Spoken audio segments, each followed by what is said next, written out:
রাতে ঘুমানো শুধু বিশ্রাম না, এই সময় আপনার ব্রেন নিজেকে পরিষ্কার করছে। আমরা সবাই জানি ঘুম দরকার, কিন্তু কেন দরকার সেটা কি জানেন?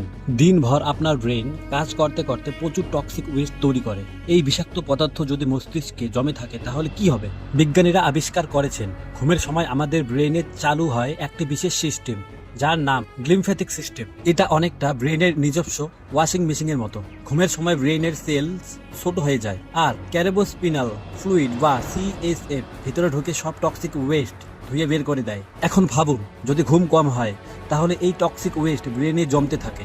বিজ্ঞানীরা বলছেন এই জমে থাকা বর্জ্যই অ্যালজেমিয়ার ও ডেমেনশিয়া রোগের একটি বড় কারণ। মানে কম ঘুম, ধীরে ধীরে ব্রেন নষ্ট হওয়া। তাহলে ব্রেনকে সুস্থ রাখতে কি করবেন? প্রতিদিন কমপক্ষে 7 থেকে 9 ঘন্টা ঘুমান। ডিপ স্লিপ এই ক্লিনিং সবচেয়ে ভালো হয়। তাই রাত 11টার আগে ঘুমানোর চেষ্টা করুন এবং ঘুমানোর আগে ফোন রাখুন।